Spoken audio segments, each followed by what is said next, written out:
किसानों को डराया जा रहा है कि साहब देश के पास इतना पैसा नहीं है, 2 लाख का सालाना अतिरिक्त खर्चा आएगा, बोझ आएगा, अगर हमें कहीं न कहीं इंटरवेंशन करना पड़े। मैं ये कि अगर 6% किसान को ही उसका एमएसपी का लाभ मिलता है, तो इसको क्यों ना डिसमेंटल कर दिया जाए। एक लॉबी तो ये कहती थी और दूसरी लॉबी ये कहती थी कि अगर 96% किसान जो है वो बाजार के ऊपर डिपेंडेंट है, तो एक समय आ गया है कि भई उनको भी उस क्राइसिस से निकालने के लिए एमएसपी के अधीन लाना चाहिए।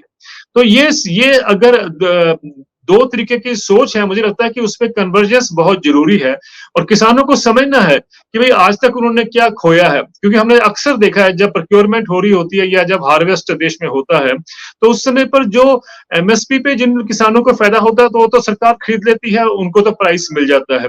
लेकिन बाकी अगर देश में हम देखें तो किसान जो है, वो घाटे की खेती करता आ रहा है और उसको उससे लॉस होता है। डिस्ट्रेस प्राइस पे उसको अपना माल बेचना पड़ता है, यानी कम प्राइस पे उसको अपना माल बेचना पड़ता है और इसीलिए डिमांड है कि भाई अगर कानूनी अधिकार एमएसपी को दिया जाए तो कम से कम सारे देश के किसान और सारी फसलों पे 23 फसलों पे एमएसपी अनाउंस होता है, लेकिन इफेक्टिवली सिर्फ गेहूं और धान के लिए या कुछ पल्सेस और कॉटन के ऊपर उपयोग होता है उसका।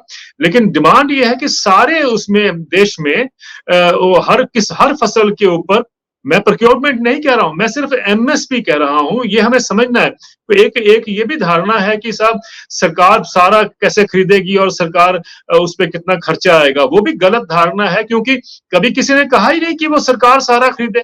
उसमें तो यह है कि भाई उस प्राइस के ऊपर एमएसपी का जो निर्धारित प्राइस है, उसके नीचे कोई खरीद नहीं होगी। चाहे वो बाजार हो, चाहे वो ऑर्गेनाइज्ड रिटेल हो, चाहे वो सरकार की एजेंसियां हो, वो एमएसपी के नीचे नहीं खरीदेंगी। ये जानना हमें है। उसमें ये नहीं है कि सारा सरकार को प्रोक्योरमेंट करनी है। तो ये जो एक डर पैदा किया जाता है कि 17 लाख करोड़ रुपए का खर्चा आएगा अगर इसको प्रोक्योरमेंट करना पड़ जाए सारे देश के प्रोड्यूस का, ये बिल्कुल गलत धारणा है और ये जबरन ये एक तरह का इल्यूजन क्रिएट किया जा रहा है।